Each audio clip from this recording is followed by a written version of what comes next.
نحمده ونصلي على رسوله الكريم اما بعد فاعوذ بالله من الشيطان الرجيم بسم الله الرحمن الرحيم رب اشرح لي صدري ويسر لي امري واحلل عقدة من لساني يفقهوا قولي. ایک دفعہ درود شریف پڑھ لیجیے.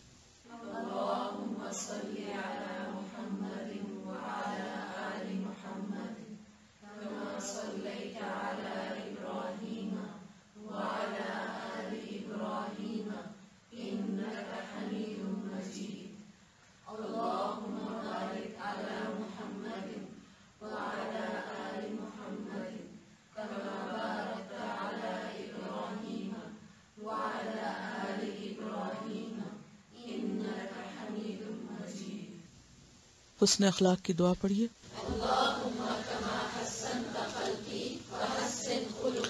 دوسری دعا بھی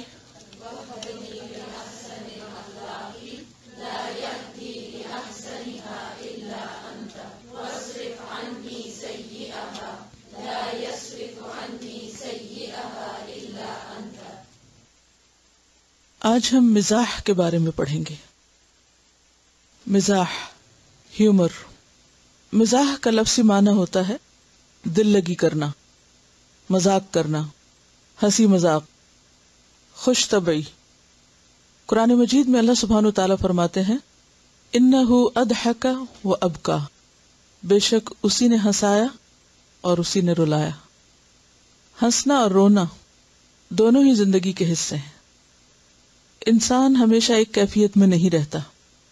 کبھی اس پر خوشی کے لمحات ہوتے ہیں، کبھی غم کے لمحات ہوتے ہیں، کبھی ایمان میں اضافہ معلوم ہوتا ہے، کبھی انسان عبادات میں وہ خشوع و خضوع نہیں پاتا، کیونکہ انسان کے دل کی کیفیت بدلتی رہتی ہے.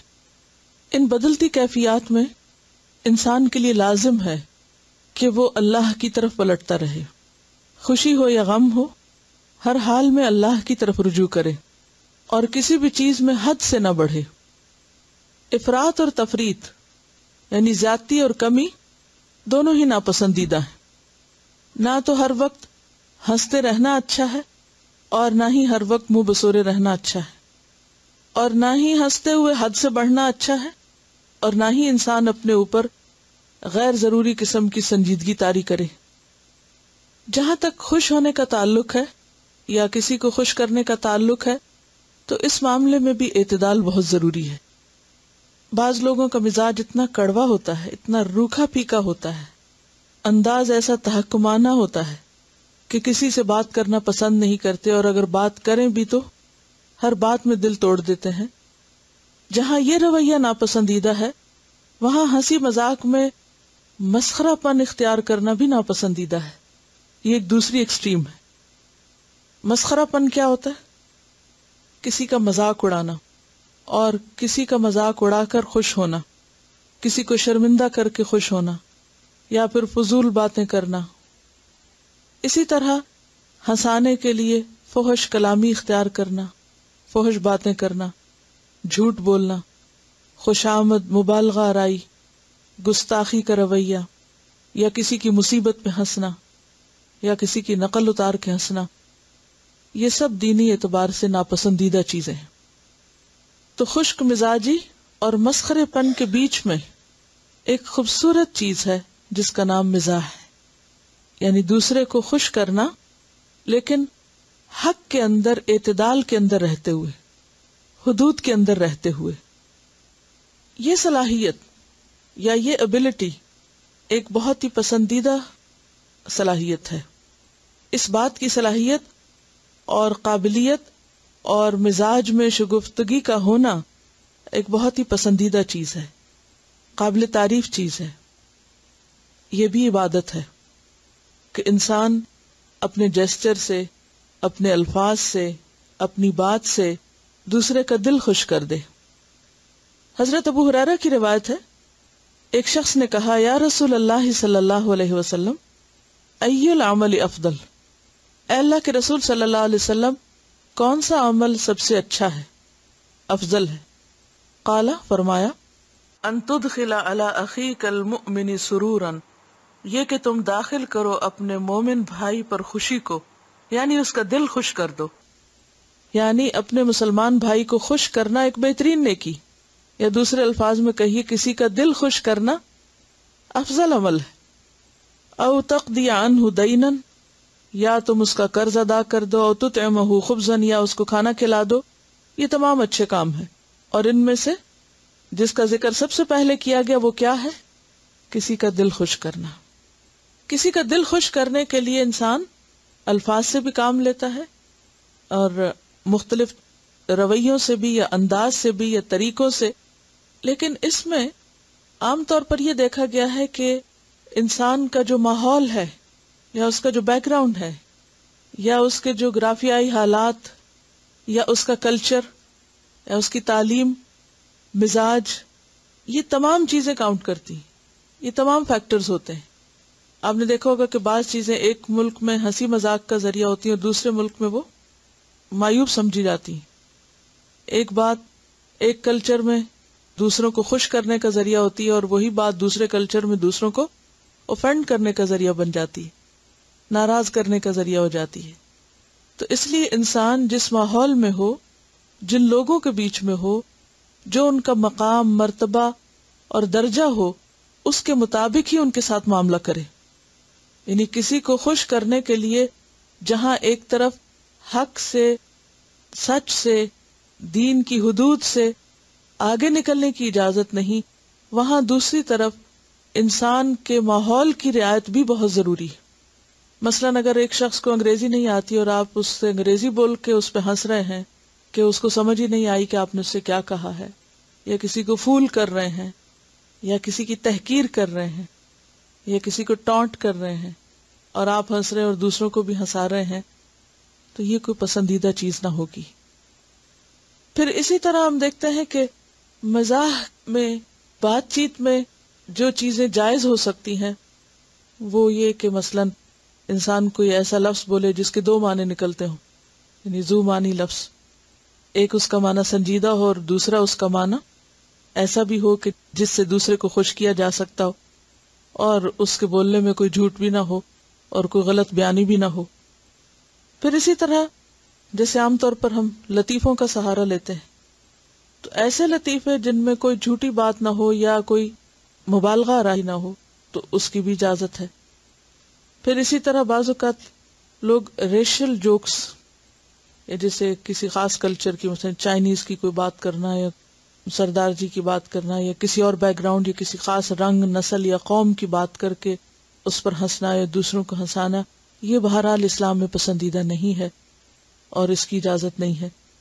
اسی طرح بعض جوک جو ہوتے ہیں وہ سک جوکس ہوتے ہیں یا ڈرٹی جوکس ہوتے ہیں، جن سے انسان کی طبیعت یا فطرت جو ہے وہ بھی نفرت کرتی ہے، تو ایسی چیزوں سے بچنا بھی ضروری ہے۔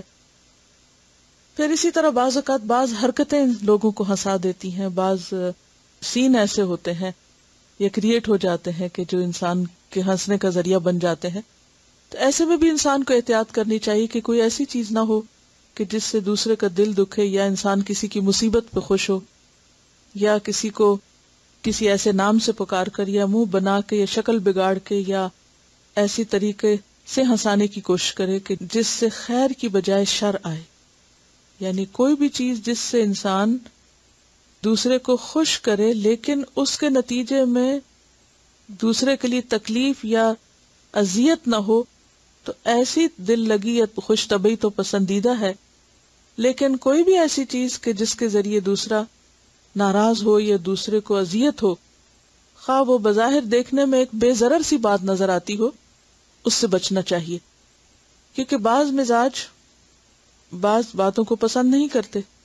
بعض لوگ سلی باتیں کر کے دوسرے کو ہنسانے کی کوشش کرتے ہیں، حماقت کی باتوں سے دوسرے کو یا کم درجے کی باتیں کر کے دوسرے کو ہنسانے یا خوش کرنے کی کوشش کرتے ہیں۔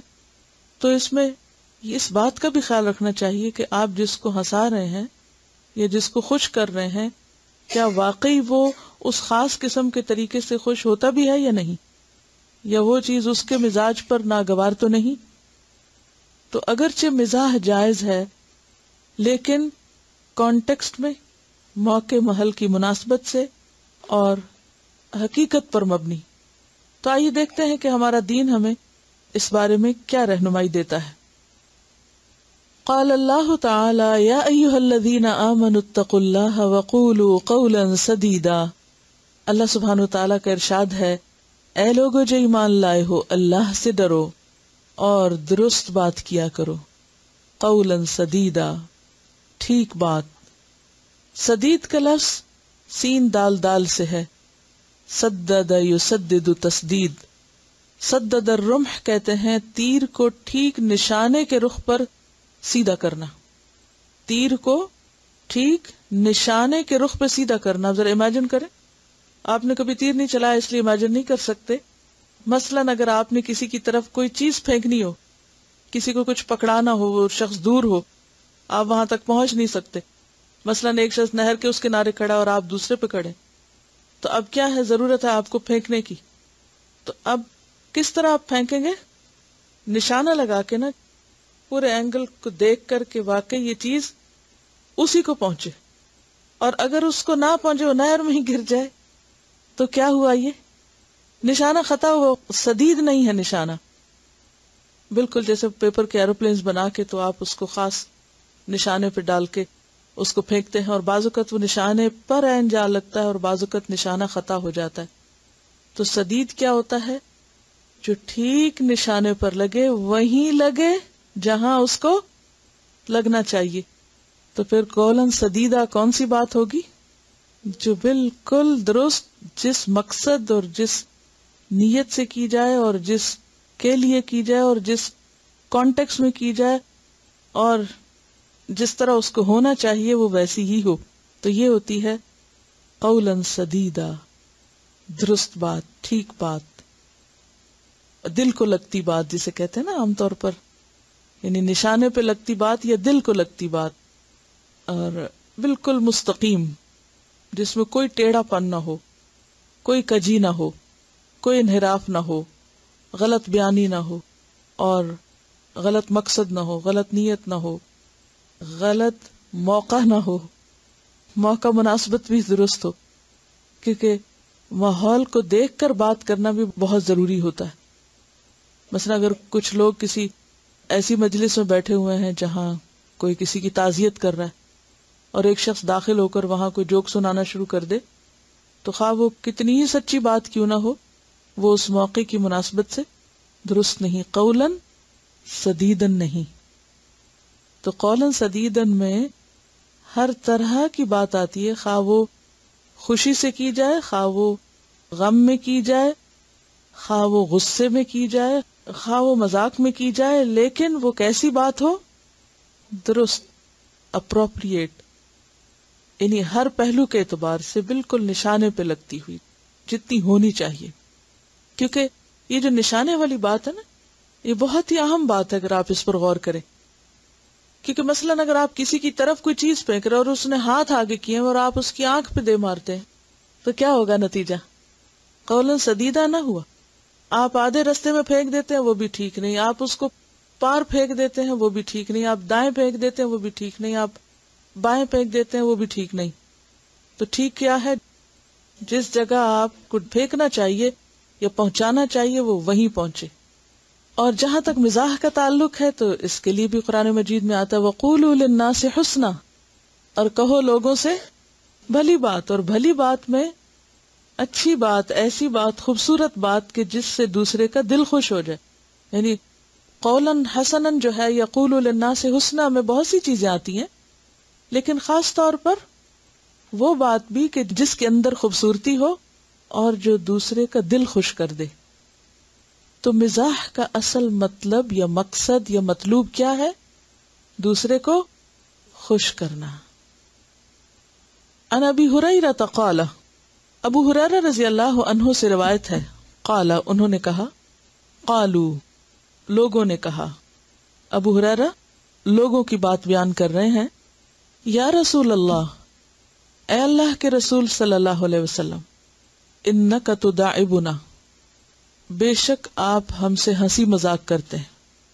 تداعبنا کا لفظ دال عین بے سے ہے، خوش طبعی کرنا، کہ آپ ہم سے ہنسی مذاق کی باتیں کرتے ہیں، خوش طبعی کی باتیں کرتے ہیں.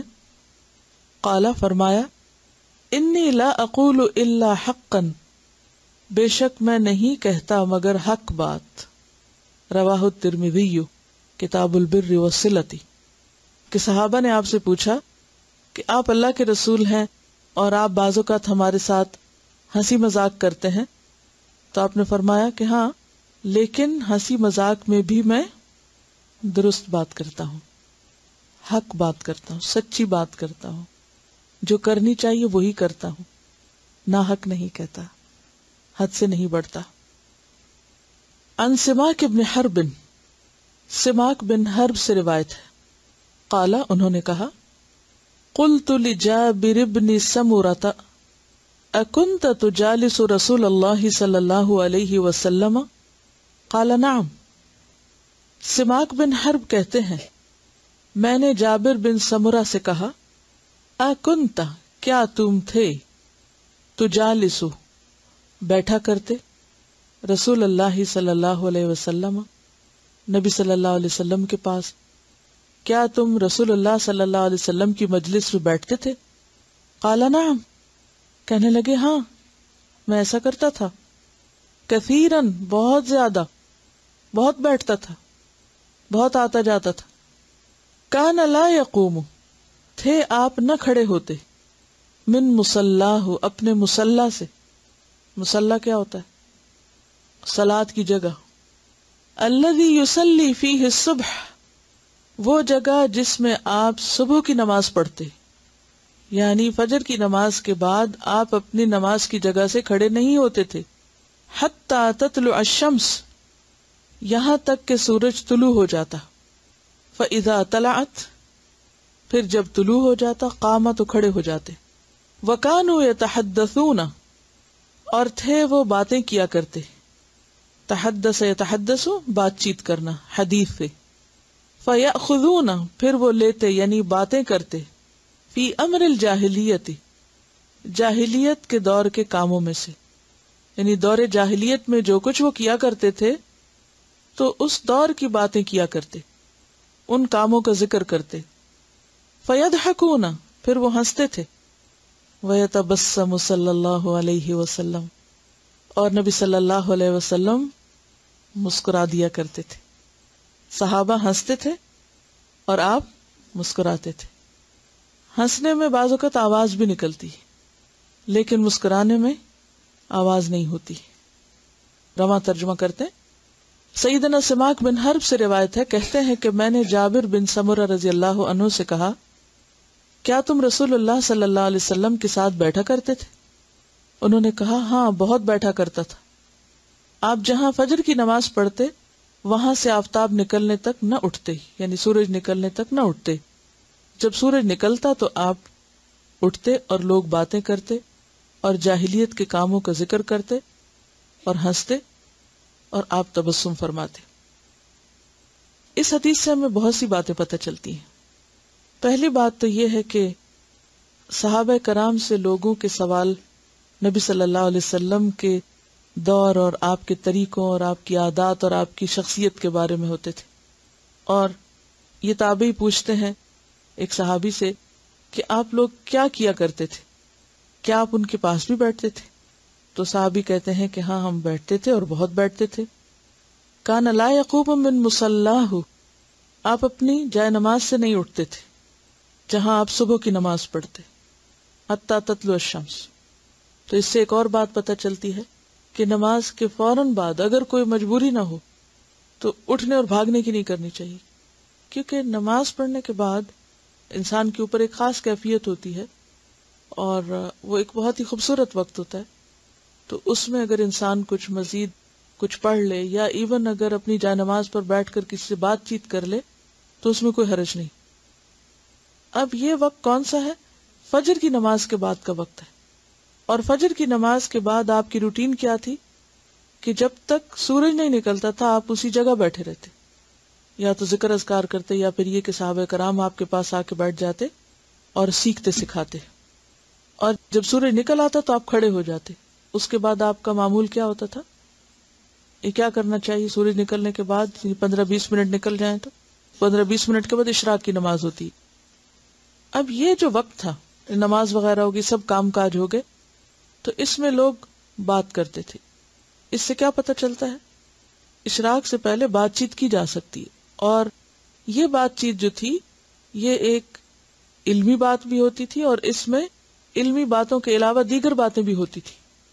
تو اس سے کیا پتہ چلتا ہے کہ نبی صلی اللہ علیہ وسلم کی مجلسوں میں صرف سنجیدہ باتیں نہیں ہوتی تھی، بلکہ ہلکی پھلکی باتیں بھی ہوتی۔ کس لیے؟ کیونکہ انسانی طبیعت ہے کہ ایک خاص وقت کے بعد انسان کے اندر سنجیدہ بات لینے کا مادہ ختم ہو جاتا ہے۔ کہا یہ جاتا ہے کہ 50 منٹ کا وقت ایسا ہوتا ہے کہ جس میں انسان پوری طرح کنسنٹریٹ کر سکتا ہے، اور اس کے بعد انسان کی جو کنسنٹریشن ہے وہ 100% نہیں رہتی۔ تو اس میں کیا ہے کہ جو شخص تعلیم دینے والا ہو اسے چاہیے کہ ایک وقت میں سنجیدہ تعلیم دینے کے بعد بیچ میں کوئی ایسی ہلکی پھلکی بات چیت کرے کہ جس سے لوگوں کا ذہن اس سے ہٹ جائے، یا دوبارہ جب بات شروع ہو یا دوبارہ ایک سنجیدہ کام شروع ہو تو اس سے پہلے وہ فریش ہو جائے اور پھر اس قابل ہو جائے کہ پوری طرح بات کو لے سکے۔ اور اس میں آپ دیکھیے کہ ایک اور اہم چیز پتہ چل رہی ہے کہ وہ اپنے واقعات سناتے، یا تحدثون کا مطلب کیا؟ اپنی کہانیاں سناتے تھے، اپنے واقعات سناتے تھے، گزری ہوئی باتوں کا ذکر کرتے۔ تو اس سے کیا پتہ چلتا ہے کہ علمی مجلس کے اندر اپنے تجربات اور اپنے تاثرات اور اپنے ماضی کا ذکر اور ماضی کے قصے کہانیاں بیان کی جا سکتی ہیں۔ اور پھر یہ کہ بعض باتیں ایسی ہوتی تھی کہ جو لا علمی میں کی ہوئی تھی، اور وہ لا علمی کے دور کی باتیں، یعنی بعض اوقات انسان کو اپنے کیے پہ خود ہی ہنسی آتی کہ میں کتنا بے وقوف تھا، میں یہ کیا کرتا رہا۔ تو صحابہ کرام اپنی باتیں سناتے اور اس پر ایک دوسرے کے ساتھ ہنسی مذاق بھی کرتے، اور آپ صلی اللہ علیہ وسلم ان کی باتیں سن کر مسکراتے رہتے۔ اس سے کیا سیکھا آپ نے؟ عمل کی کیا بات سیکھی؟ اب یہ جو میں آپ سے پوچھتی ہوں نا، اچھا آپ نے کیا سیکھا؟ آپ نے پوری تفسیر کے دوران آپ نے دیکھا کہ ایک سرٹن آیت کی تفسیر کرنے کے بعد پھر خواہ کسی بھی نوعیت کی آیتیں، پھر آپ کا تھوڑا سا وقت کہ اچھا آپ بولیں۔ اب یہ اگر آپ نہ بولیں تو اور بات ہے، لیکن یہ ہے کہ اس کا مقصد یہی ہوتا ہے کہ گفتگو کے دوران وہ جو ایک بوجھل کیفیت ہے وہ دور ہو جائے، اور دوسرے لوگوں کا بھی انپٹ ہو، اور دوسرے لوگوں سے بھی بات سن کر مزید جو ذہن کی جلا ہوتی ہے۔ یعنی آپ دیکھیں کہ اگر ایک ہی شخص بولتا رہے تو اس میں کیا ہے؟ آپ ایک ہی سے سیکھ رہے ہیں، لیکن جب آپ ایک دوسرے سے سیکھتے ہیں، یعنی ایک ہوتا ہے اپ ورڈ سیکھنا اور ایک ہوتا ہے ہاریزونٹلی سیکھنا، کہ ایک تو آپ استاد سے سیکھتے ہیں اور پھر آپ اپنے ساتھیوں سے سیکھتے ہیں، ایک دوسرے کے تجربات سے سیکھتے ہیں، کیونکہ ہر شخص کی زندگی ایک کتاب ہے۔ ہر شخص کی زندگی میں کچھ نہ کچھ ایسی چیزیں ہیں کہ جس سے انسان فائدہ اٹھا سکتا ہے۔ ہنسانے والی باتیں ہوتی ہیں وہ عام طور پر بہت اپ رائٹ اور بہت عقل والی باتیں نہیں ہوتی، عقل کے درجے سے گری ہوئی باتیں ہوتی ہیں عام طور پر، لیکن ایک شخص جس کے اندر تقویٰ ہوتا ہے وہ ہنسی مذاق میں بھی بہت زیادہ عقل سے گری ہوئی بات نہیں کرتے، بے وقوفی اور حماقت کی بات نہیں کرتا۔ اور دوسری بات یہ کہ گستاخی کی بات نہیں ہوتی، کوئی ایسا مذاق جس میں اللہ یا رسول یا دین کی گستاخی شامل ہو جائے وہ ہنسنے کی بات نہیں ہوتی۔ ایک مومن کے لیے اس میں کوئی ہنسنے کی بات نہیں ہوا کرتی۔ فن تو ہے مگر حق سے ہٹا ہوا نہیں، چھوٹ نہیں، اور کسی کو اذیت دینا نہیں، نہ ہی کسی کو تانا دینا، نہ کسی کی غیبت، اور پھر اپنے حالات کا ذکر کرنا جو ہے وہ اپنے اوپر ہی ہنسنا ہے۔ اگر اپنی حماقت کو بیان کرتا ہے یا اپنے اوپر ہنستا ہے تو ٹھیک ہے، اسے حق ہے، لیکن کسی پہ ہنستا ہے تو وہ پھر دوسرے کے لیے دل آزاری کا سبب ہو جاتا ہے۔ ایسی باتیں کہ جس میں کسی کے لیے کوئی سبق نہ ہو وہ تو نہیں کرنی چاہیے۔ ان کا سوال یہ ہے کہ ان کو یوں محسوس ہوتا ہے کہ اپنی جاہلیت کی یا جہالت کی باتیں نہیں کرنی چاہیے، وہ ٹھیک ہے، لیکن اگر کوئی ایسی بات کہ جو بامعنی ہو یا اس میں کسی کے لیے سبق ہو تو اس کے کرنے میں کوئی حرج نہیں، لیکن لا یعنی باتیں، فضول باتیں جن میں کوئی سبق نہیں، کوئی نہ کسی کی خوشی، اور صرف اپنے آپ ہی کی باتیں کرتے رہنا جو دوسروں کے لیے بعض اوقات دل آزاری کا سبب بن جاتی ہیں، تو وہ درست نہیں ہے۔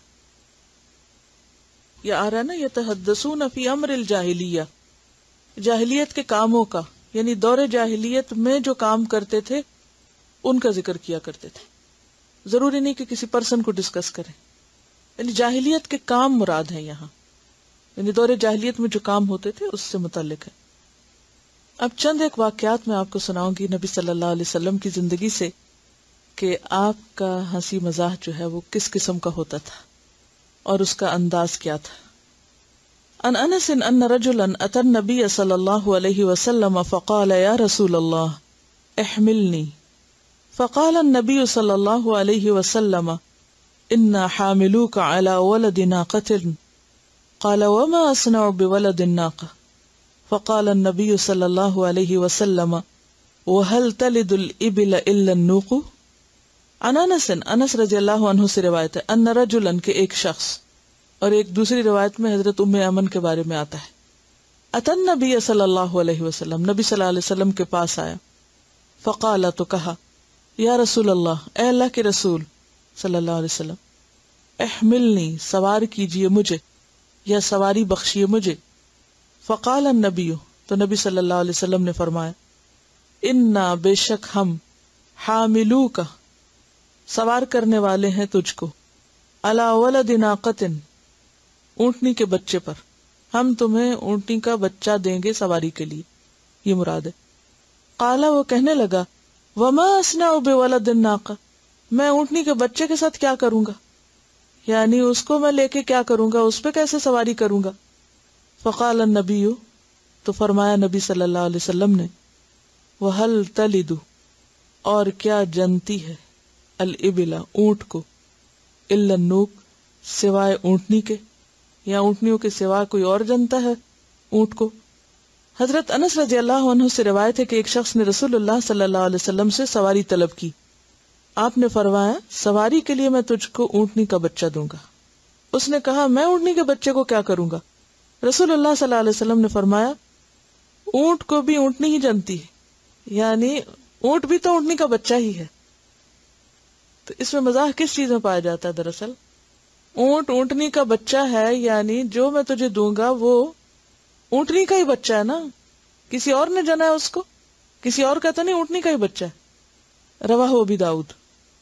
یہ جو نوق لفظ ہے نا، یہ ناقتن کی جمع ہے، ناقتن کہتے ہیں اونٹنی کو، اور نوق ہے اونٹنیاں، اس کی جمع ناق بھی ہوتی ہے اور نوق بھی، اور اونق بھی ہوتی ہے، اور نیاق بھی، ناقات بھی۔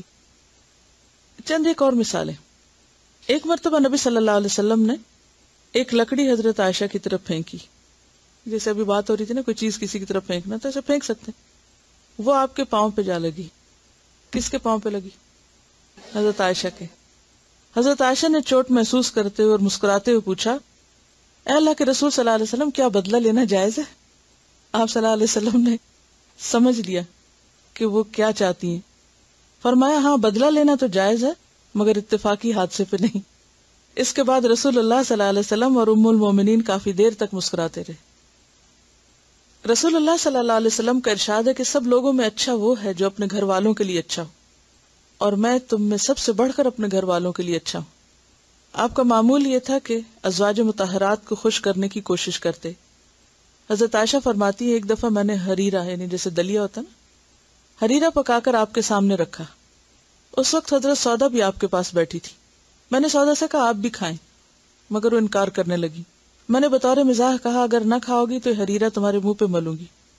انہوں نے پھر بھی نہ کھایا، تو میں نے مزاح میں اٹھ کر حریرہ ان کے چہرے پہ مل دیا۔ رسول اللہ صلی اللہ علیہ وسلم نے دیکھا تو ہنسنے لگے۔ میری یہ حرکت دیکھ کر آپ نے سودا سے فرمایا اب تم بھی یہ حریرہ عائشہ کے منہ پہ ملو۔ حضور نے مجھے پکڑا اور حضرت سودا نے اٹھ کر حریرہ میرے منہ پہ لیپ کر دیا۔ اب اس میں آپ دیکھیے کہ بعض اوقات ایسے شغل بھی ہوتے ہیں، کسی پہ رنگ ڈال دینا یا کسی کو جاتے جاتے چھیڑ دینا، کچھ بعض لوگ اس کو مائنڈ کرتے ہیں۔ اگر آپ دیکھیں کہ کوئی ایسا شخص ہے کہ جو ناپسند کرتا ہے تو پھر اس کے ساتھ ایسا نہیں کرنا چاہیے، لیکن ازواج مطہرات کے دلوں میں وسعت تھی، اور ایک سوکن جو ہے وہ دوسرے سوکن کے ساتھ ایسے کر رہی ہیں، اور پھر جواب بھی ہو رہا ہے اور سب ہنس رہے ہیں اور کہیں بھی کوئی ناراضگی کی بات نہیں۔ سیرت کی کتابوں میں آتا ہے کہ ایک دفعہ حضرت عائشہ منہ دھو رہی تھی، نبی صلی اللہ علیہ وسلم ان کے پاس سے گزرے۔ حضرت عائشہ نے محبت سے حضور پہ پانی کا چھینٹا دے مارا، یعنی وضو کر رہی تھی تو کیا کیا، پانی پھینک دیا آپ پر۔ رسول اللہ صلی اللہ علیہ وسلم نے بھی فوراً چلو بھر کر حضرت عائشہ پہ پھینکا، یعنی اسے بدلہ لیا۔ اور پھر دونوں مسکرانے لگے. آپ نے فرمایا دیکھو عائشہ میں نے زیادتی نہیں کی، صرف بدلہ لیا ہے. اب یہ بدلہ لینا ہنسی مذاق کا ایک انداز ہے، لیکن جو لوگ اس کو نہ برداشت کریں ان کے ساتھ ایسا نہ کیجیے. اور اگر -12 ہو باہر، لیکن برف تو ایک دوسرے پہ پھینک سکتے ہیں نا، سنو بال سے پھینک سکتے.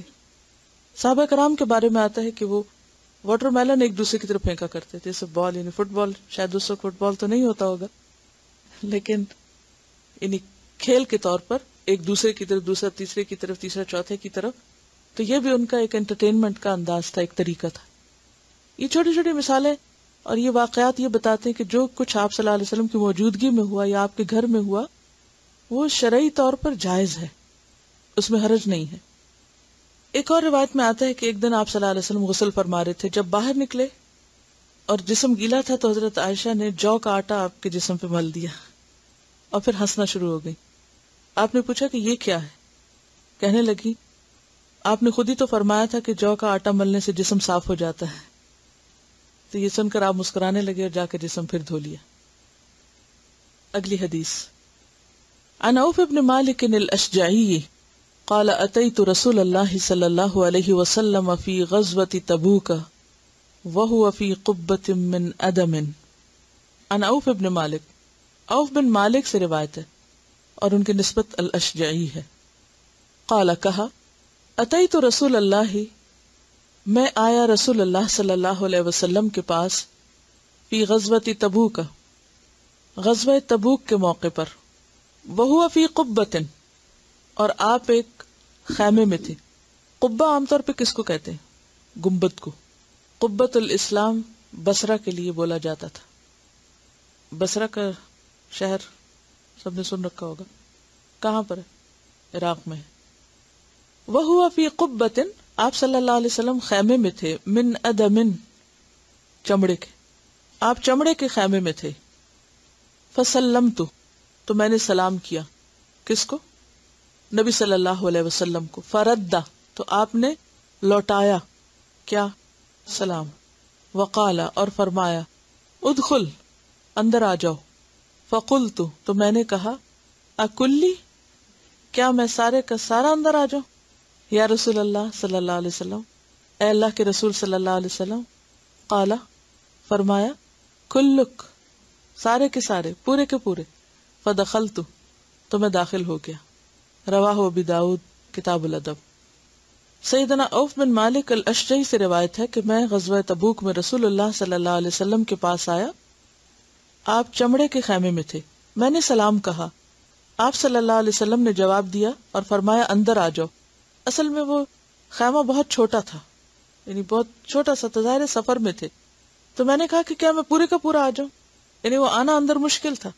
یعنی آپ یوں امیجن کریں کہ کوئی شخص ایسی جگہ پہ آپ کو بلا رہا ہے جہاں اپنے کھڑے ہونے کی جگہ، ایسی جیسے لفٹ میں بعض اوقات بہت سارے لوگ اندر ہوتے ہیں تو جو نیا آنے والا ہو اس کے لیے مشکل سے جگہ بنتی. تو ایسے ہی چھوٹا سا خیمہ تھا اور اس میں اتنی جگہ نہیں تھی. تو انہوں نے کیا کہا کہ اچھا پورا ہی اندر آ جاؤں، یعنی جگہ تو نہیں ہے تو میں آ جاؤں سارے کا سارا، یا میں آ سکتا ہوں اس طرح؟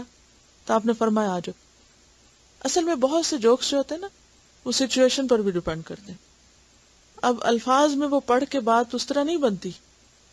اس میں ویسے تو ہنسنے کی کوئی بات نہیں ہے یا خوش ہونے کی، کہ اگر کوئی کسی سے پوچھے کہ اچھا اندر آ جاؤ کہ آ جاؤ، تو اس میں کیا ہنسی کی بات ہے بظاہر.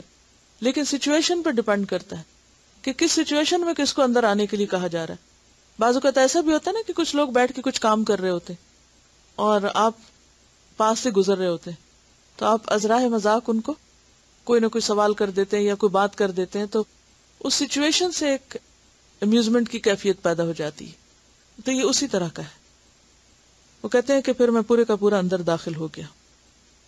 یہ ایک کتاب ہے الادب المفرد، اور یہ امام بخاری نے لکھی ہے، اور الحمدللہ اس کتاب کو ناصر الدین البانی نے اس کی تخریج کی ہے، لہٰذا اس میں جو صحیح احادیث ہیں وہ انہوں نے الگ کر دی ہیں، اور ادب المفرد کی جو ضعیف احادیث ہیں وہ بھی انہوں نے الگ کر دی. تو اس میں آپ کے مزاح کے بارے میں بہت خوبصورت کچھ واقعات موجود ہیں. ان انس بن مالک، حضرت انس بن مالک سے روایت ہے، قال کہتے ہیں ان کان النبی صلی اللہ علیہ وسلم لیخالطنا حتی یقول لأخ لی صغیر یا ابا عمیر ما فعل النغیر. انس بن مالک کہتے ہیں کہ نبی صلی اللہ علیہ وسلم ہم سے مل جل کر رہتے تھے، یہاں تک کہ میرے چھوٹے بھائی کو کہا، اے ابو عمیر تمہارے نغیر کا کیا ہوا؟ نغیر کہتے چھوٹی چڑیا کو. انہوں نے ایک چھوٹا سا پرندہ پالا ہوا تھا، تو آپ نے بچے کے ساتھ اس کی خوش کرنے والی بات یا اس کو جس چیز سے دلچسپی تھی اس کا پوچھ کر اس کا دل خوش کیا. تو اس سے یہ پتہ چلتا ہے کہ آپ صلی اللہ علیہ وسلم کی شگفتہ مزاجی صرف بڑوں کے ساتھ ہی نہیں ہوتی تھی بلکہ بچوں کے ساتھ بھی وہ مزاح کیا کرتے تھے. عام طور پر لوگ بچوں کو اگنور کر دیتے ہیں، یعنی ان کی طرف پوری طرح توجہ نہیں دیتے، یا وہ جس چیز میں دلچسپی لیتے ہیں اس سے ان کو دلچسپی نہیں ہوتی. تو کسی کے لیے بھی خوش کن بات کیا ہو سکتی ہے؟ اس کی دلچسپی کی بات کرنا. تو مزاح جو ہے وہ کچھ خاص الفاظ بولنے کا نام نہیں ہوتا، یا کچھ خاص حرکتیں کرنے کا نام نہیں ہوتا، یا کچھ خاص چیزیں پڑھنے اور سنانے کا نام نہیں ہوتا. مزاح دراصل ایک ایسی ابیلٹی ہوتی ہے، ایک ایسی صلاحیت ہوتی ہے کہ جس سے انسان موقع کی مناسبت سے حالات کے مطابق دوسرے کو خوش کرنے کا سامان ڈھونڈ لیتا ہے، کوئی ذریعہ پیدا کر لیتا ہے. یہ صلاحیت کہاں سے پھوٹتی، کہاں سے آتی؟ کہیں سے سیکھی جاتی ہے، انسان کے اپنے اندر ہوتی، اور اس کا تعلق انسان کی ذہانت سے بھی ہوتا ہے، موقع شناسی سے بھی ہوتا ہے.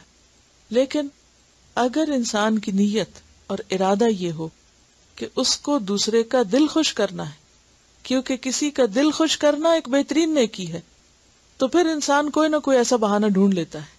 اور جن لوگوں کے بیچ میں انسان رہتا ہے یا جو اس کے آس پاس ہوتے ہیں ان کا وہ مزاج شناس بھی ہوتا ہے. اور اگر نہیں تو ہونا چاہیے کہ وہ کون سی باتیں جو دوسرے کو خوش کرتی، کس بات سے دوسرا ہنس سکتا ہے، کون سی باتیں جو دوسرے کو ناراض کرتی ہیں، کون سی باتیں جو میرے لیے تو بہت خوشی کی ہیں یا مجھے تو ہنساتی ہیں لیکن دوسرے کے لیے اس میں کوئی انٹرسٹ کا سامان نہیں. تو اس میں بنیادی طور پر دوسرے کے مزاج کی رعایت رکھنا، اس کے انٹرسٹ کا، اس کے شوق کا، اس کی دلچسپی کا اور اس کی خوشی کا، اگر یہ ساری چیزیں سامنے رکھ کر انسان کوئی چیز کرتا ہے تو اس سے ہنسی مذاق بھی عبادت بن جاتا ہے. عام طور پر لوگوں کو بچوں سے کمیونیکیٹ کرنے میں مشکل پیش آتی ہے، لیکن اس حدیث سے پتہ چلتا ہے کہ بچوں سے دوستی کیسے کی جا سکتی ہے، بچوں کو کس طرح کچھ سکھایا جا سکتا ہے اور کس طرح ان کا انٹرسٹ ڈیولپ کیا جا سکتا ہے کسی بھی کام کے کرنے میں. اب بچوں کو جتنا شوق ہوتا ہے اپنے کھلونوں سے یا اپنے پرندوں سے یا پیٹس سے، وہ آپ نے دیکھا ہوگا کہ جب وہ ان کو وہ دکھائی دیتے ہیں تو کچھ اور دکھائی نہیں دیتا، وہ کسی اور چیز کی طرف توجہ نہیں کرتے. اب اگر وہ کسی اور چیز میں مشغول ہیں اور آپ ان کو کوئی سنجیدہ بات سنانے کھڑے ہیں تو وہ تو ان کے بالکل اوپر سے گزر جائے گی. تو پہلے کیا کرنا ہے کہ جس چیز میں وہ مشغول ہیں اس سے متعلق بات، اور جب وہ سمجھے کہ ہاں واقعی آپ کو بھی انٹرسٹ ہے اس سے، تو پھر وہ کھلیں گے اور پھر وہ مزید بات سننے کے بھی قابل ہوں گے. یعنی قولا سدیدہ جو موقع کی مناسبت سے بھی اور پھر مزاج شناسی کے ساتھ. اچھا، یہ ساری چیزیں اسی وقت ہو سکتی ہیں جب آپ کو انسانوں میں انٹرسٹ ہو. اگر آپ انسان بیزار ہیں تو پھر آپ کو کوئی چیز بھی خوش نہیں کر سکتی. آدم بیزار جس کو کہتے ہیں. بعض لوگ ہوتے ہیں کہ ان کو ملنا جلنا، کسی سے سوشلائز کرنا، بات چیت کرنا پسند نہیں ہوتا. وہ بعض اوقات اس کو دین کے خلاف سمجھتے ہیں، تقوی کے خلاف سمجھتے ہیں. تو یہاں بتانے کا مطلب یہ ہے کہ ہمارا دین جو ہے وہ صرف خشک باتوں کا نام ہی نہیں اور صرف سنجیدہ باتوں کا نام ہی نہیں، اس میں ہنسی مذاق کی بھی گنجائش ہے. ہاں، اس کی بھی شرائط ہے کہ وہ حق کے مطابق ہو. طبیعت ہلکی پھلکی ہو جاتی ہے، آپ کو ایک خاص انرجی ملتی ہے، آپ کا سٹریس ریلیز ہو جاتا ہے اور آپ بہتر طور پر اچھے کام کرنے کے قابل ہوتے. یعنی جیسے ہم نے شروع میں بات کی تھی کہ ہر چیز میں اعتدال ضروری. اگر آپ مزاح میں بھی اس کے یعنی کہ ہر وقت آپ کے اوپر ایک وہی کیفیت طاری ہے، آپ سنجیدہ موقعوں پر بھی ہنسی مذاق کر رہے ہیں، آپ کسی وقت سنجیدہ ہو کر ہی نہیں دیتے، تو یہ بھی ایک ناپسندیدہ کیفیت ہے. کسی بھی چیز کا حد سے بڑھنا اس کی حیثیت کھو دیتا ہے اور اس کا پھر دوسرا ایفیکٹ شروع ہو جاتا ہے. اس کے بارے میں ہم دیکھتے ہیں کہ نبی صلی اللہ علیہ وسلم نے جو تعلیم دی ہے، ان رسول اللہ صلی اللہ علیہ وسلم قال، نبی صلی اللہ علیہ وسلم نے فرمایا، ثلاث منجیات، تین چیزیں نجات دینے والی ہیں، وثلاث مہلکات، اور تین چیزیں ہلاک کرنے والی ہیں. فاما المنجیات، وہ چیزیں جو نجات دینے والی ہیں، تقوی اللہ فی السر والعلانیہ، اللہ کا تقوی چھپ کر بھی اور اعلانیہ بھی، والقول بالحق، اور حق بات، فی الرضا والسخط، رضامندی کی حالت میں بھی اور ناخوشی کی حالت میں بھی، والقصد، اور اعتدال، فی الغنى والفقر، دولت مندی کی حالت میں بھی اور فقر میں بھی، یعنی فقیری کی حالت میں بھی. وَأَمَّا الْمُهْلِكَاتِ، اور ہلاک کرنے والی چیزیں یہ ہیں، هَوًى مُتَّبِعٌ، ایسی ہوا یعنی خواہش جس کے پیچھے لگ جائے انسان، اپنی خواہش کے پیچھے چلنا، خواہشات کی پیروی کرنا، یعنی کسی بھی چیز کا ایسا کریز ہو جانا کہ باقی سب کچھ بھول کر صرف اسی کے پیچھے لگ جائے انسان. یو گو آفٹر اٹ، ہر وقت اسی کے پیچھے اور وہی کچھ کرتے چلے جانا. وَشُحٌّ مُطَاعٌ، حرص کی پیروی. وَإِعْجَابُ الْمَرْءِ بِنَفْسِهِ، اور انسان کا اپنے آپ کو اونچا سمجھنا، اپنے آپ سے خوش ہونا، خود پسندی. وَهِيَ أَشَدُّهُنَّ، اور یہ جو تیسری ہلاک کرنے والی چیز ہے یہ سب سے زیادہ شدید ہے. وہ خواہش نفس بھی بہت انسان کے لیے نقصان دہ ہے جس کے پیچھے لگ جائے انسان، اور اسی طرح حرص، لالچ، اور پھر اپنے آپ کو ہی سب کچھ سمجھنا، اور اپنے کاموں پہ، اپنی باتوں پہ، اپنی چیزوں پر حیران ہونا، پسند آنا ان کا اور خوش ہونا، اور یہ بھی تکبر ہی کی ایک قسم بن جاتی.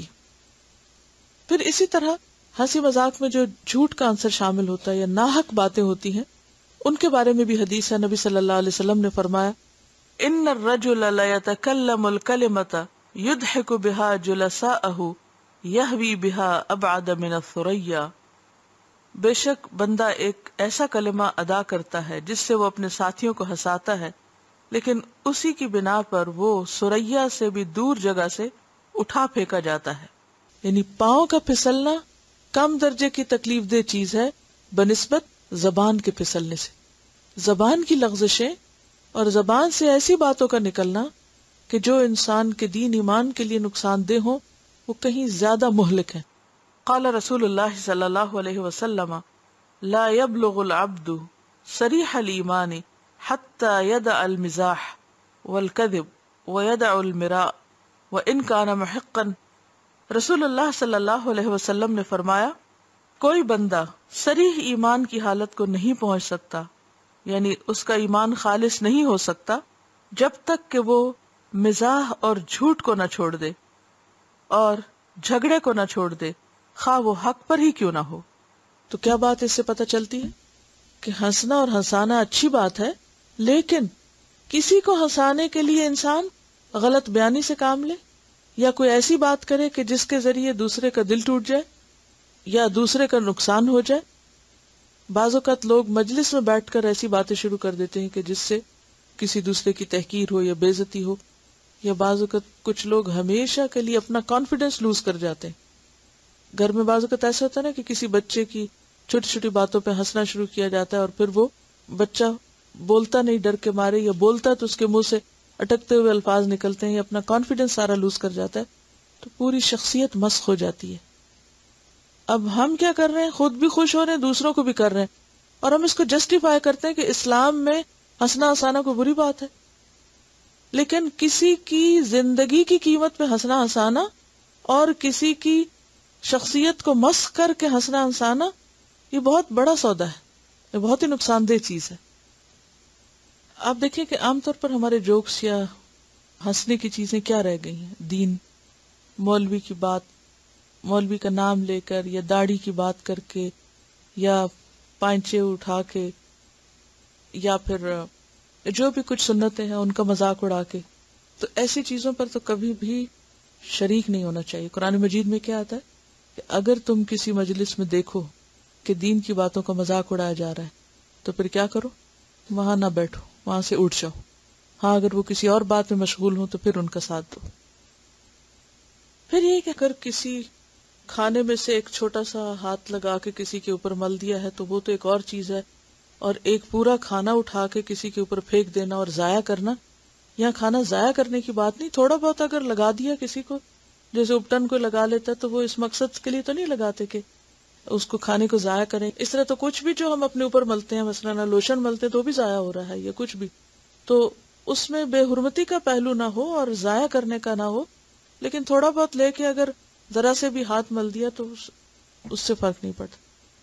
پھر یہ کہ ہر چیز کے اندر اعتدال اور ہر چیز کے اندر ایک یعنی لمٹ میں رہنا ضروری ہے. مزاح اور چیز ہے اور مذاق اڑانا الگ چیز ہے. ایک اور بات بھی یاد رکھنی چاہیے کہ ہر چیز میں جو اعتدال کا پہلو ہے وہ سامنے رہنا چاہیے. سنجیدگی میں بھی اعتدال، ہنسی مذاق میں بھی اعتدال، یعنی کوئی بھی چیز حد سے نہیں بڑھنی چاہیے. مثلا حد سے زیادہ ہنسنا جو ہے اسے ناپسندیدہ قرار دیا گیا. حدیث میں آتا ہے کہ یہ الادب المفرد ہی کی حدیث ہے، عن ابی ہریرہ قال قال رسول اللہ صلی اللہ علیہ وسلم اقل وفی روایت لا تکثر الضحک. ایک روایت میں آتا ہے کہ کم ہنسا کرو، اور دوسری میں آتا ہے ہنسنے میں زیادتی نہ کرو، کثرت سے مت ہنسو. یعنی ہنسنا تو جائز ہے لیکن زیادہ ہنسنا برا ہے. فَإِنَّ كَثْرَةَ الضِّحْكِ تُمِيتُ الْقَلْبَ، کیونکہ ہنسی کی زیادتی دلوں کو مردہ کر دیتی، دل بے حس ہو جاتے ہیں. ایک اور حدیث میں آتا ہے خرج النبی صلی اللہ علیہ وسلم علی رہط من اصحابہ یضحکون ویتحدثون. نبی صلی اللہ علیہ وسلم کچھ صحابہ کے پاس سے گزرے جو باتیں کر رہے تھے اور بہت ہنس رہے تھے.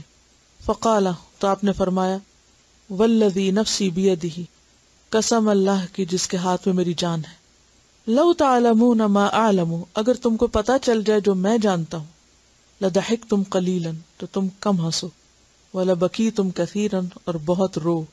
ثم انصرف، پھر آپ چل دیے. وابکی القوم، اور قوم کو رلا دیا، یعنی وہ جو ہنس رہے تھے وہ رونے لگ گئے. وأوحى اللہ عز وجل الیہ، تو اللہ سبحانہ وتعالی نے آپ کی طرف وحی کی، یا محمد لا تقنط عبادی، کہ اے محمد صلی اللہ علیہ وسلم میرے بندوں کو مایوس نہ کرو. فرجع النبی صلی اللہ علیہ وسلم، تو نبی صلی اللہ علیہ وسلم پلٹ کے ان کی طرف آئے. فقال ابشروا، فرمایا خوشخبری پاؤ. وسددوا، اور درست ہو جاؤ. وقاربوا، اور قریب ہو جاؤ. یعنی اعتدال کی تعلیم. پہلے وہ بہت زیادہ ہنس رہے تھے، آپ نے ایسی بات کی کہ وہ رونے لگ گئے، تو اللہ سبحانہ وتعالیٰ نے کیا فرمایا کہ ان دونوں کے بیچ میں، اور اصل دین ہے یہ اعتدال کا نام. ہنسنے کے وقت ہنسنا درست ہے، لیکن ہنستے ہوئے لوگوں کو رلانا درست نہیں. یا عین اس وقت جب کہ لوگ ہنس رہے ہوں اس وقت بہت زیادہ سنجیدہ بات کر کے لوگوں کو گلٹ میں مبتلا کرنا، وہ درست نہیں. یعنی یہ تو کہا جا سکتا ہے بھی کم ہنسو، تھوڑا ہنسو، جیسے آپ نے ایک دوسری جگہ پر فرمایا کہ کم ہنسو. لیکن ہنستے ہوئے لوگوں کو رلا دینا یا پھر روتے ہوئے لوگوں کے بیچ میں کوئی جوک چھوڑ کے ان کو ہنسانا شروع کر دینا، یہ چیز ٹھیک نہیں. جریر کہتے ہیں ما رآنی رسول اللہ صلی اللہ علیہ وسلم منذ اسلمت الا تبسم فی وجہی، جب سے میں نے اسلام قبول کیا ہے کبھی ایسا نہیں ہوا کہ آپ صلی اللہ علیہ وسلم میری طرف دیکھے ہوں اور مسکرائے نہ ہوں. یعنی یہ صحابی کیا کہتے ہیں کہ آپ جب بھی مجھے دیکھتے تھے مسکراتے تھے. اچھا ایک اور بات کہ بعض اوقات ہم ہنسانے کے لیے یا کسی کے ساتھ مذاق کرتے ہوئے اس کی چیزیں چھپا دیتے ہیں اور اس کو ہنسی مذاق کا ایک ذریعہ بنا لیتے ہیں. جیسے شادی کے موقع پر جوتا چھپائی کی ایک رسم ہوتی ہے، اور اس موقع کو پھر کیا سمجھتے ہیں کہ یہ کیا ہے، ایک کھیل تماشے کا وقت ہے، یا پھر کسی کا ویسے کوئی سامان اٹھا کے چھپا دیا یا آگے پیچھے کر دیا. تو آپ کا کیا خیال ہے کہ اس بارے میں کیا حکم ہے دین کا؟ ایسا کیا جا سکتا ہے؟ یہ پریشان کرنے والی بات ہے اور اس سے منع کیا گیا ہے. نبی صلی اللہ علیہ وسلم نے فرمایا لا یأخذ احدکم متاع صاحبہ لاعبا، کوئی شخص کسی کے ساتھ کھیل کرتے ہوئے یا کسی کے ساتھ ہنسی میں اس کی چیز نہ چھپائے. یعنی کسی کی چیز چھپا کے ہنسنا یا اس کو ہنسی کا ذریعہ بنانا یہ ناپسندیدہ ہے. ولا جادن، اور نہ ہی سیریسلی. فَإِذَا أَخَذَ أَحَدُكُمْ عَصَا صَاحِبِهِ فَلْيُرُدَّهَا إِلَيْهِ، اور اگر کسی نے کسی کی کوئی عصا وغیرہ یا ضرورت کی چیز چھپا لی تو چاہیے کہ اس کو لوٹا دے. بعض اوقات ایسا ہوتا ہے نا کہ جیسے کوئی شخص گھر سے نکلنے لگا اور دوسرے نے کیا کیا، اس کا جوتا چھپا دی. اب وہ حسب عادت پہنچا اپنی جگہ پر اور دیکھتا کہ جوتا نہیں. اب وہ کوئی پوچھے بھی جوتا کہاں، وہ میں تو مذاق کر رہی تھی، میں نے چھپایا اور میں مذاق کر رہی تھی. بعض اوقات کیا ہوتا ہے ہم دوسروں کو تنگ کر کے ستا کے مزہ لیتے ہیں اور پھر اس میں کیا عذر پیش کرتے ہیں، میں تو صرف ہنس رہی تھی. لو اتنا تھوڑا دل، اتنی سی ہنسی بھی برداشت نہیں، پھر الٹا تانا دے کے اور اس کو خوار کرنا. ان حرکتوں سے بھی گریز کرنا چاہیے. یعنی کوئی ایسی ہنسی کہ جس میں دوسرے کی اذیت کا سامان ہو، اس سے بچنا چاہیے. اور یہ میں نے آپ کو کتاب میں سے صحیح الادب المفرد سے سنائی ہے، یعنی حدیث بھی صحیح ہے. یہ بات درست ہے، رونا بھی چاہیے. یعنی جس طرح ہنسنا اچھا ہے، اسی طرح مختلف مواقع پہ رونا بھی بہت اچھا ہے، وہ بھی ضروری ہے. لیکن موقع کی مناسبت سے ہی بات ہونی چاہیے. اس میں تبلیغ کی ایک بہت زبردست حکمت پتہ چلتی ہے، اور وہ کیا ہے کہ جب لوگ ایک خاص بات میں، ایک خاص سبجیکٹ میں، ایک خاص چیز میں مشغول ہوں تو ان کو اچانک کوئی ایسی بات نہ کہو کہ وہ شوق میں چلے جائیں یا اسے قبول نہ کریں یا پھر وہ دین سے نفرت کرنے لگے. ہمارے ایسے رویے بعض اوقات لوگوں کو پٹ آف کر دیتے ہیں. اب اگر ایک شخص رو رہا ہے تو آپ اس کو زبردستی ہنسانا شروع کر دیں، یا کوئی شخص غصے میں ہے اور آپ اس کا مذاق اڑانا شروع کر دیں، یہ چیزیں درست نہیں ہیں. دوسرے کی رعایت کرنا اور دوسرے کی نفسیات کو سمجھنا اور دوسرے کے حالات کو سامنے رکھتے ہوئے معاملہ کرنا، یہ بہت ضروری ہے. یہ بتا رہی ہیں کہ کچھ بچیاں، جو کچھ لوگ ہنس رہے تھے آپس میں اور پیچھے سے کسی نے ان کو کہا کہ کیا تم لوگوں کو جنت کی بشارت مل گئی جو اتنا ہنس رہے. یعنی ہنستے ہوئے لوگوں کو تانا دے کے اور ان کو سنپ کرنا اور ان کو چپ کرانا اور دینداری کے نام پہ یہ کرنا، یہ انتہائی ناپسندیدہ چیز ہے. آپ کو وہ واقعات یاد ہوں گے جس میں آتا ہے کہ ایک عورت نے آپ صلی اللہ علیہ وسلم سے سوال کیا کیا میں جنت میں جاؤں گی، تو آپ نے فرمایا کہ بوڑھی عورتیں جنت میں نہیں جائیں گی. ایک اور روایت میں آتا ہے کہ ایک نابینا شخص آیا اور اس نے کہا کہ کیا نابینا لوگ جنت میں جائیں گے، تو آپ نے فرمایا نابینا لوگ جنت میں نہیں جائیں گے. تو پریشان ہو گئے، تو آپ نے فرمایا کہ نابینا بینا ہو کر جائیں گے، یعنی جنت میں کوئی نابینا نہیں ہوگا. اچھا، یہ کتاب ہے رسول اللہ صلی اللہ علیہ وسلم کی مسکراہٹیں. اس میں بہت سے واقعات آپ کو ملیں گے. ایک موقع پہ صحابہ بیٹھے ہوئے تھے تو ایک شخص نے کہا کہ اللہ کے رسول صلی اللہ علیہ وسلم، میں سفر پر گیا ہوا تھا اور میرے بت نے مجھے بہت فائدہ دیا، بت نے مجھے بہت فائدہ دیا. اب یہ بات جو تھی وہ ایک ایسی بات ہے کہ جس میں بت تو فائدہ نہیں دیتے، اور آپ کی تو ساری تعلیم یہی تھی. تو کہنے لگے اصل بات یہ ہے کہ جب میں سفر میں تھا تو مجھے بہت بھوک لگی، تو میرے پاس ستو تھا، تو میں نے ستو کا بت بنایا اور پھر اس کو توڑ کے کھا لیا، تو اس نے مجھے بہت فائدہ دیا. تو اس میں حقیقت میں کیا ہے کہ بت کی توہین ہے بیسیکلی، کہ اس کو میں نے کھا لیا اور وہ اپنے آپ کو بچا نہیں سکا. ایک اور واقعہ بھی ہے کہ ایک مرتبہ ایک عورت رسول اللہ صلی اللہ علیہ وسلم کی خدمت میں حاضر ہوئی اور اپنے شوہر کا کچھ ذکر کرنے لگی کہ میرا شوہر ایسا ہے. تو آپ نے فرمایا اچھا تیرا شوہر وہی ہے نا جس کی آنکھ میں سفیدی. تو وہ آپ کے مذاق کو نہیں سمجھ سکی، تو کہنے لگی نہیں اللہ کے رسول صلی اللہ علیہ وسلم، میرے شوہر کی آنکھیں تو بالکل بے داغ ہیں. تو اس کو یہ یاد نہیں رہا کہ ہر شخص کی آنکھ میں سفیدی ہوتی ہے.